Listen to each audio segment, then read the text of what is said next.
여러분 혹시 그 두려움에 사로잡히실 때가 있으십니까? 요새 뭐 가장 이제 두려운 거는 그 뭐 긴급 문자, 재난 문자 올 때 좀 두렵죠. 재난 문자 뜨고 뭐 일산, 탄현, 중산 그 앞에 단어만 뜨면은 아주 혹시나 이 성도님 중에 또 가까운 사람 중에 누가 걸렸을까 봐 이렇게 걱정되는 마음이 확 앞서고 두려움에 이렇게 사로잡히곤 하더라고요. 또 이제 두려움에 언제 사로잡히나 제가 생각을 했더니 제가 이제 가끔 이제 아침에 이렇게 자고 있을 때 저희 딸이 갑자기 아침에 새벽 바람에 일어나서 아빠 놀자 하면은 그렇게 무섭더라고요. 사람이 이렇게 늘 두려움에 이제 사로잡히는 순간들이 있습니다. 근데 오늘 본문에서 사도 바울이 두려움에 사로잡힌 장면을 살펴볼 수가 있습니다. 그런데 사실 사도 바울은 성경에 나온 모든 인물 중에 가장 용감한 사람 중에 하나라고 할 수 있습니다.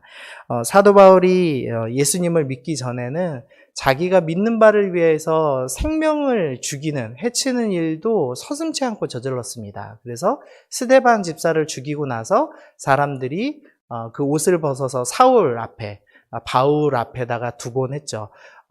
바울이 주도해서 스데반을 죽이는데 일조했기 때문입니다. 그리고 그 일이 끝나자마자 다메섹에 있는 예수 믿는 성도들을 잡기 위해서 출동하는 장면도 있었습니다.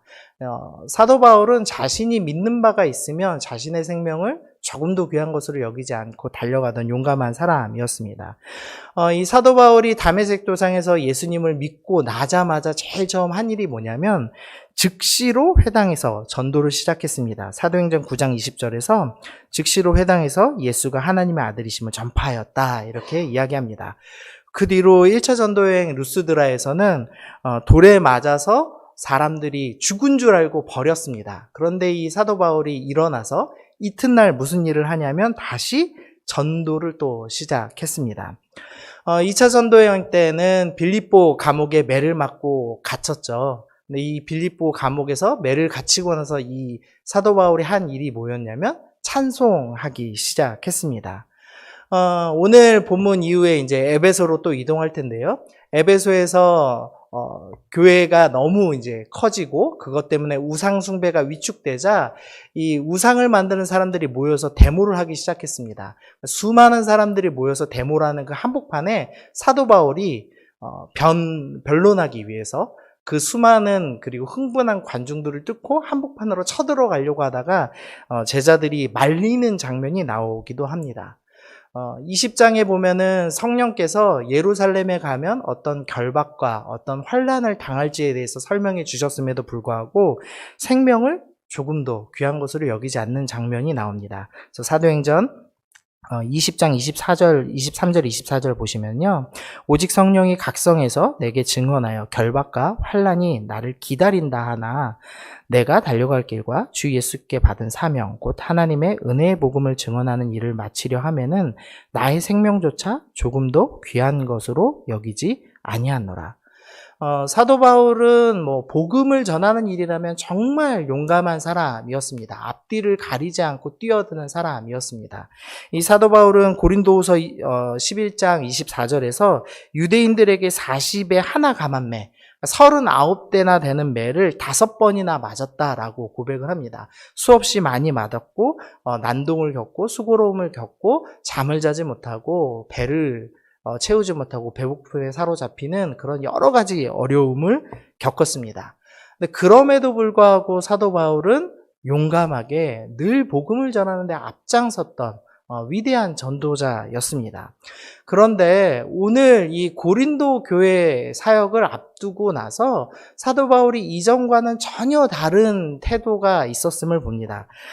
고린도전서 2장 3절에서는요, 이 사도 바울이 이렇게 고백합니다. 내가 너희 가운데, 그러니까 이 고린도 교회 가운데 거할 때에 약하고 두려워하고 심히 떨었다. 내가 심히 떨었다라고 고백합니다. 오늘 말씀 9절과 10절 말씀도 보시면은요. 밤에 주께서 환상 가운데 바울에게 말씀하시되 두려워하지 말고 침묵하지 말고 말하라. 내가 너와 함께 있으며 어떤 사람도 너를 대적하여 해롭게 할 자가 없을 것이다. 하나님께서 지금 두려워하지 말아라 말씀하십니다. 그 말은 바울이 두려워하고 있다는 말이고, 침묵하지 말아라 라고 말씀하시는 것은 바울이 지금 너무 두려운 나머지 그토록 복음을 전하고 싶고 매를 맞고 죽을 뻔한 그 다음 날에도, 이튿날에도 복음을 전하던 이 사도 바울이 침묵하고 싶어 했고, 그리고 매를 맞으면서도 복음을 전하던 이 사도 바울이 해롭게 할 자가 있을까 두려워서 움직이지 못할 만큼 이 고린도 도시의 상황이 매우 어려웠다는 것을 우리가 알 수가 있습니다. 먼저 이 본문에서 나오는 것은 유대인들이 심각하게 대적했다는 것을 알 수가 있습니다.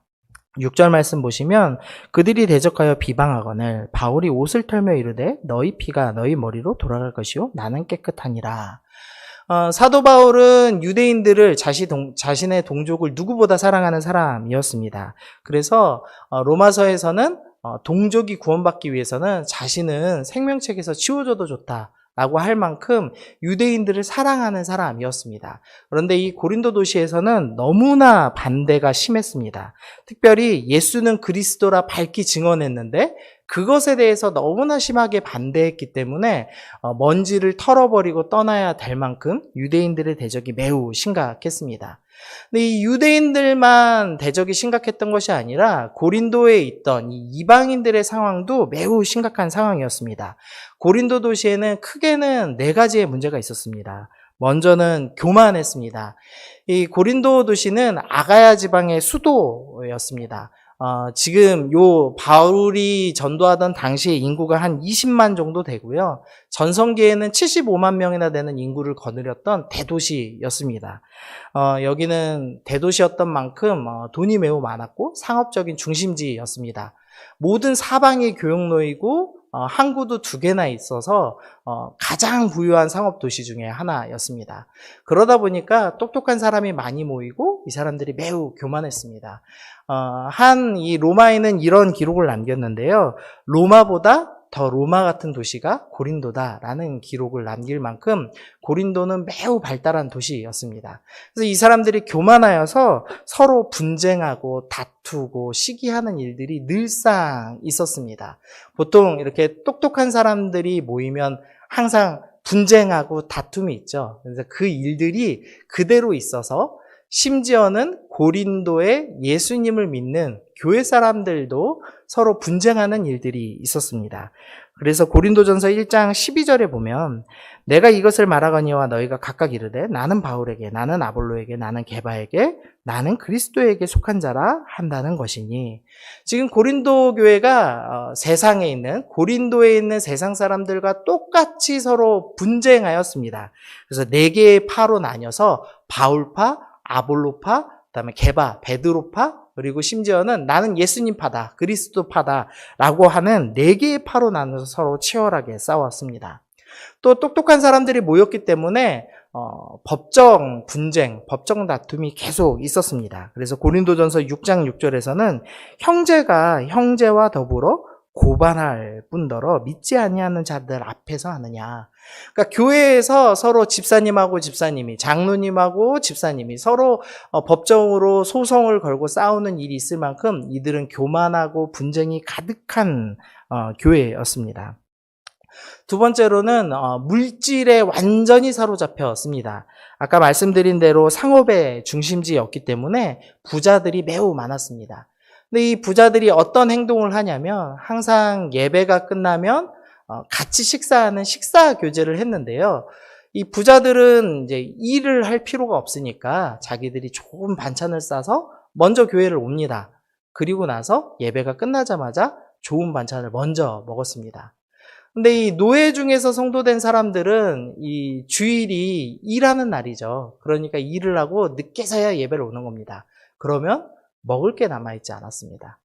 이 물질에 대한 욕망이 얼마나 큰지 성도들 간에도 부자니까 먹을 게 충분했는데도 불구하고 먹을 걸 나눌 줄 모를 만큼 이들은 욕심에 가득 찬 사람이었습니다. 오늘 말씀 3절하고 5절 보시면은요, 사도 바울이 이 브리스길라와 아굴라와 생업이 같음으로 함께 살며 일하니 그 생업은 천막을 만드는 것이더라. 5절 말씀 보면 실라와 디모데가 마케도니아로부터 내려오매 바울이 하나님의 말씀에 붙잡혔다라는 표현이 있습니다. 여기서 우리가 하나님의 말씀에 붙잡혔다라는 말을 들을 때 이제 가슴이 뭉클하죠. 아, 사도 바울이 이렇게 하나님의 말씀에 온전히 사로잡혔구나라는 표현으로 이해하기 쉬운데요. 세 번역으로 이 말씀을 보면은 실라와 디모데가 마케도니아에서 내려온 뒤로 바울은 오직 말씀을 전하는 일에만 힘을 쓰고 라고 번역되어 있습니다. 즉 무슨 말이냐면 고린도 교회 성도들은 부자들인데 사도 바울이 힘겹게 일을 하면서 복음 전하는 걸 보면서도 헌금하거나 사도 바울의 먹을 것을 조금도 책임져 주지 않았습니다. 그래서 브리스길라와 아굴라와 함께 천막 치는 일을 하면서, 즉 생업을 다 일하면서, 그러니까 일주일 내내 힘겹게 막노동을 하듯이 일하고 하루를 간신히 복음을 전하는 그런 일을 하면서도 하는 사도 바울을 보면서도 헌금을 전혀 하지 않았습니다. 그래서 이 부유한 도시인 고린도에서 사역하는데 이 도시보다는 가난했던 마케도니아에 있던 빌립보나 데살로니가 교회에서 헌금을 받은 겁니다. 그래서 실라와 디모데가 마케도니아로부터 헌금을 가지고 내려와서 그 헌금을 받은 뒤에야 말씀에 붙잡혔다. 그러니까 말씀을 일주일 내내 전할 수 있었다라는 표현을 여기다 기록해 놓은 겁니다. 그러니까 부자들인데도 불구하고 물질에 대한 욕심이 가득 차서 헌금을 하지 않았습니다. 그래서 성경에서 연보, 헌금에 대한 가장 많은 표현이 신약에 기록된 것이 바로 이 고린도 교회에 관한 이야기입니다. 연보라는 단어를 찾아보면 로마 교회에서 딱 한 번 등장하고요. 그다음 모든 말씀이 다 고린도 교회를 향한 말씀입니다. 그만큼 부자인데도 불구하고 물질 욕심에 철저하게 사로잡혀 있었습니다. 또 고린도 교회의 문제는 우상 숭배가 매우 심했습니다. 고린도전서 10장 7절 말씀 보시면 그들 가운데 어떤 사람들과 같이 너희는 우상 숭배하는 자가 되지 말라. 지금 고린도 교회 성도들을 향해서 우상 숭배하는 자가 되지 말라라고 사도 바울이 권면하고 있습니다. 이 고린도에는 적어도 12개 이상의 신전이 있었다고 기록이 됩니다. 아폴로 신전은 기둥이 38개나 되는, 우리 그 다큐멘터리 보시면은 왜 그 아테네에 있는 파르테논 신전 있죠? 기둥이 막 사람이 3명, 4명이 둘러싸야 되는 그 큰 기둥? 그런 기둥을 38개나 가진 것이 출토가 됐습니다. 아폴로 신전에만 기둥이 38개였다고 합니다. 근데 그런 신전이 약 12개 있었고, 황제를 숭배하는 신전이 또 따로 있을 만큼 우상 숭배가 아주 활발했습니다. 이 신전 기둥을 만드는 양식이 그리스에 3가지가 있는데요. 그 3가지 중에 하나가 고린도 양식이라고 불립니다. 가장 화려한 문양이 양식에 새겨져 있습니다. 그러니까 이 신전을 만드는 하나의 건축법이 고린도 양식으로 이름이 정해질 만큼 이들은 우상 숭배를 매우 활발하게 하던 사람들이었습니다. 그리고 가장 큰 문제는 이 고린도 사람들이 섬기는 이 우상 중에 가장 큰 신전이 뭐냐면 아프로디테 신전이었습니다. 로마 사람들은 이 아프로디테를 비너스라고 부르죠. 이 비너스는 사랑의 신, 풍요의 신, 아름다움의 신, 그리고 창녀들의 신이었습니다. 그래서 이 신전에는 1000명의 여자 노예가 있어서 밤만 되면 이 1000명의 여자 노예들이 이 사랑의 신을 기쁘게 하기 위해서 나와서 몸을 파는 일들이 있었습니다. 그래서 고린도전서 5장 1절에는 너희 중에 심지어 음행이 있다는 말을 들으니 그런 음행은 이방인 중에서도 없는 것이다. 이 고린도 성도들마저도 이 음행에 사로잡혀서 살았습니다. 그러니까 이 사도 바울이 이 복음을 전하는데 가장 열심이고 용감했던 이 사도 바울이 지금 두려움에 떨고 있는데, 왜 두려움에 떨고 있냐면 이 고린도라는 도시에 세워지는 교회의 모습이 상상하고 싶지 않은 모습이었기 때문입니다. 교만에 사로잡혀 있어서 서로 분쟁하고 교인들끼리 소송하고 싸움이 늘상 있고 물질의 욕심이 가득하여서 자기의 먹는 입에 넣는 거에만 집중하고 가난한 노예 성도들은 어떻게 먹든지 신경도 쓰지 않았고 목회자가 어떻게 먹고 마시는지 조금도 신경 쓰지 않았습니다. 그리고 이들은 우상 숭배를 너무 심각하게 한 나머지 교회도 다니고 우상도 섬기는, 교회도 다니고 점집에도 다니고 교회도 다니고 절에도 다니는 그런 사람들이었고 무엇보다 음행이 가득하였습니다. 그래서 고린도 사람 같다라는 표현이요, 고린도 사람같이 음란한 사람이다라는 표현으로 사용될 만큼 이 고린도 도시는 철저하게 부패하고 타락한 곳이었습니다. 그러니까 사도 바울은 이런 도시에는 교회를 세워도 아무 소망이 없다라는 생각을 한 겁니다. 이런 도시에서 사역해서 무슨 열매가 있겠는가 생각을 한 겁니다. 그래서 지금 두려워하고 떨고 있습니다. 이 두려움에 사로잡힌 사도 바울이 어떤 일을 했는지 우리 9절 말씀을 통해 볼 수 있습니다. 우리 9절 말씀 같이 읽어보시면은요, 밤에 주께서 환상 가운데 바울에게 말씀하시되 두려워하지 말며 침묵하지 말고 말하라. 지금 밤에 사도 바울이 어떻게 한 거냐면 주님 앞에 앉았습니다. 그리고 기도하기 시작한 겁니다. 하나님, 이 고린도는 정말 소망 없는 땅입니다. 이 땅은 교만한 사람 가득하고 물질 욕심 가득하고 우상숭배 가득하고 음행이 가득해서 교회가 세워진다 한들 선한 것이 나올 수 없는 곳입니다. 나는 정말 두렵습니다. 매 맞는 것도 안 두렵고 배고픈 것도 안 두려운데 이들이 세울 교회의 모습은 너무나 두렵습니다. 라고 기도하기 시작한 겁니다. 그런데 주님께서 두려워하지 말아라. 그리고 사도 바울은 기도한 뒤에 이 하나님의 말씀에 철저하게 순종하기로 결정하였습니다.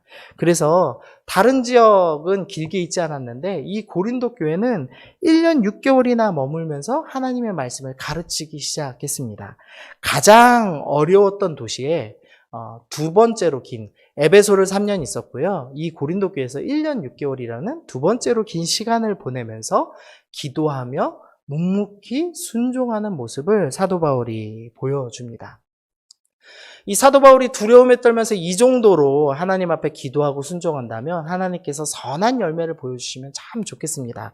그런데 오늘 말씀에서 하나님이 이후에 어떤 일을 허락하셨는지 볼 수 있습니다. 12절 말씀 보시면은요, 갈리오가 아가야 총독되었을 때 유대인이 일제히 일어나 바울을 대적하여 법정으로 데리고 가서 이 정도 사역하면 11장에서 순종하여서 1년 6개월이나 사역했습니다. 그러면 많은 열매 맺고 고린도 교회가 건강해졌습니다. 라고 이야기가 전개가 돼야 참 감사한데 1년 6개월 사역하고 나서 법정으로 끌려가는 스토리가 나옵니다. 하나님이 사도 바울이 법정에 끌려가도록 내버려 두시는 장면이 나오는 겁니다. 특별히 본문에서는 갈리오가 총독이 되었을 때 유대인들이 일부러 행했다고 기록합니다. 이 갈리오라는 사람은 역사에 기록이 남은 사람인데요. 이 갈리오의 형이 이 네로 황제의 스승이었던 세네카라는 유명한 철학자였습니다. 당시에는 권력의 가장 최정상에 등극해 있던 사람이었고 이 집안 자체가 워낙에 똑똑한 집안이었습니다. 그래서 이 세네카가 기록한 책은 지금도 라틴어 문화권에서는 교과서로 쓸 만큼, 라틴어를 배울 때 교과서로 쓸 만큼 세네카는 똑똑한 사람이었고 이 동생 갈리오도 못지않게 똑똑한 사람이었습니다. 이 갈리오가 올 때쯤, 그리고 오늘 본문에서 힌트를 하나 주고 있는데요. 브리스길라와 아굴라가 로마에서 추방당해서 왔다고 말씀해서 기록합니다. 로마에서 유대인들과 이 기독교인들 사이에 자꾸 다툼이 있자 황제가 41년에 모임을 금지했습니다. 우리가 지금 모임을 금지하고 비대면 예배로 모이는 것처럼 로마시에서는 41년의 모임을 금지당했습니다. 그래서 브리스길라와 아굴라가 로마에서 살면서 41년부터 8년간 예배를 모여서 드리지 못하는 고통을 겪었습니다. 그리고 49년도에 결국은 기독교인들이 추방을 당합니다. 그래서 브리스길라 아굴라가 지금 추방당해서 고린도 교회에 와 있었습니다.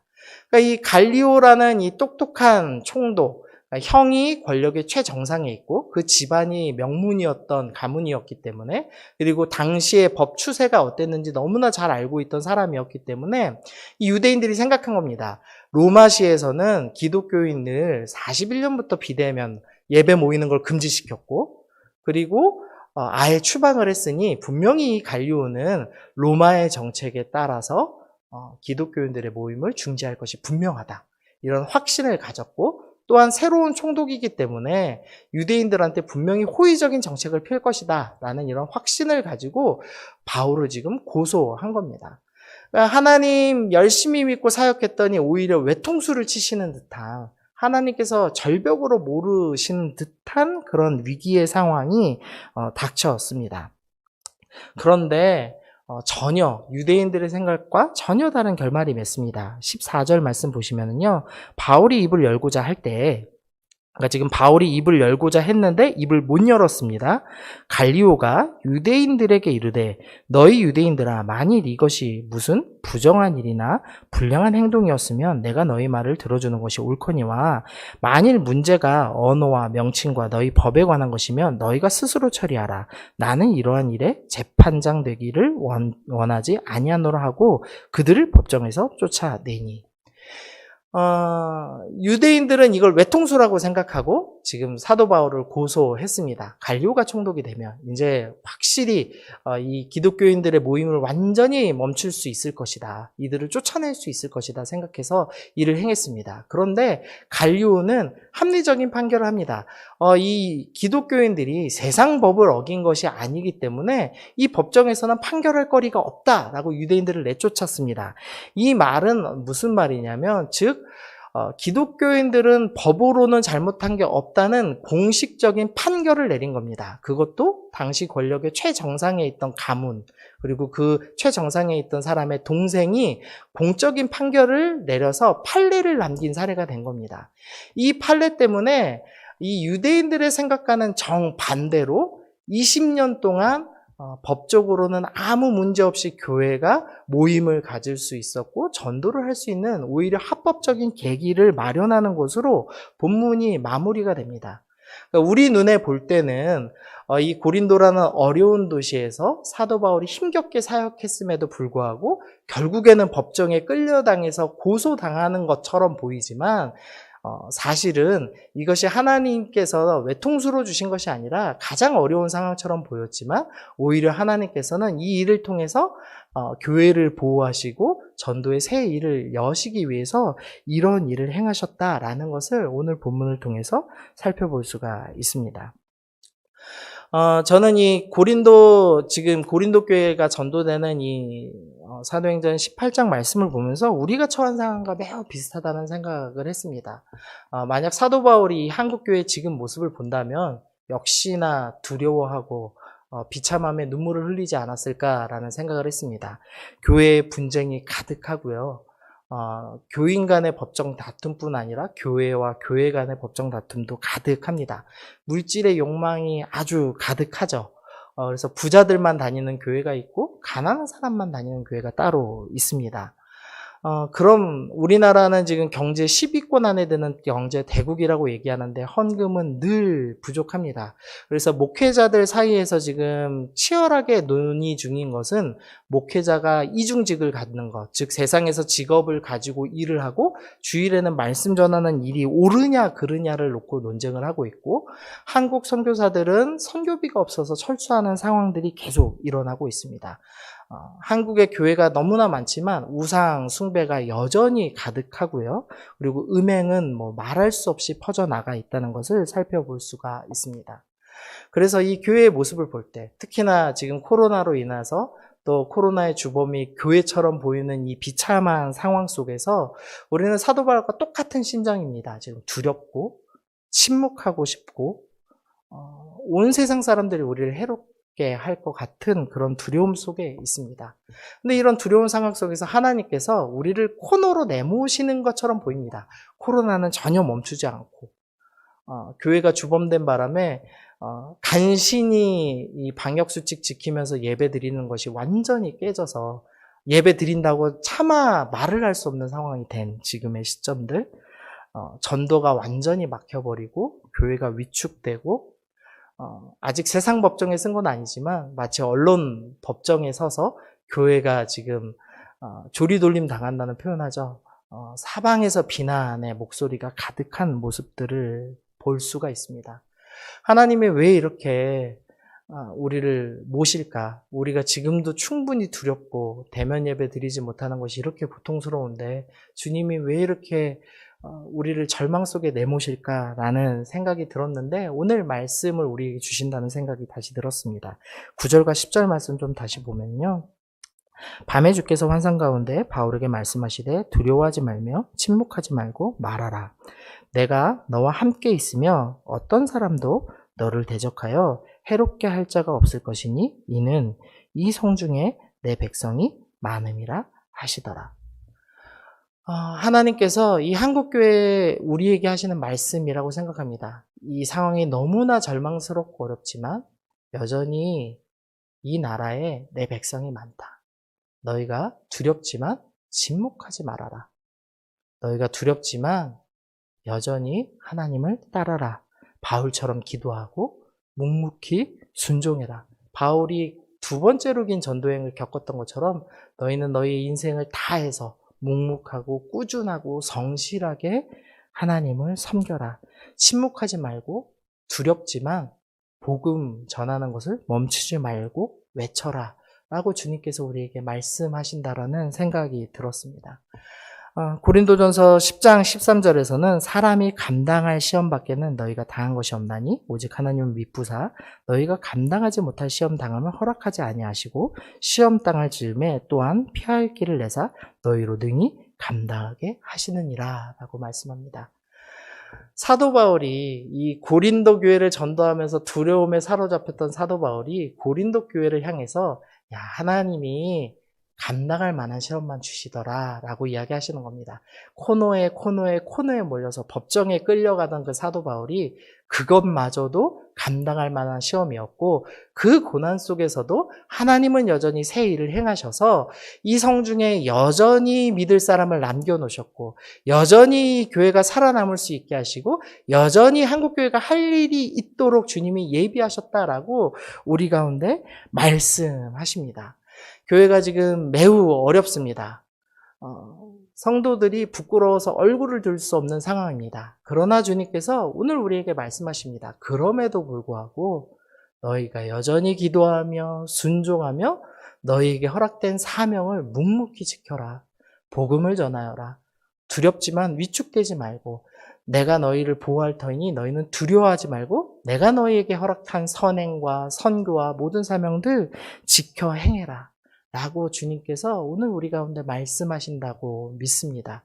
그래서 우리 대림교회 모든 성도님들, 우리가 지금 함께 모이지 못하지만 우리가 하나님께서 주신 이 사명 두려워하지 말고 기도하며 순종하며 우리에게 허락된 사람들에게 여전히 선행을 베풀고 사랑을 베풀고 복음을 전하며 우리에게 허락된 영혼이 있음을 이 대림교회를 세운 이유가 있음을 기억하며 우리가 이 코로나 시대를 지냈으면 좋겠습니다. 하나님께서 이 코로나 시대를 허락하시고 언론 법정에 우리를 세우신 이유도 있으며 그 언론 법정에서 하나님께서 우리가 생각하지 못한 또한 선한 일을 행하실 것을 기대하며 우리가 침묵하며 기도하며 하나님을 의지하며 나가시는 여러분 되시기를 소원합니다.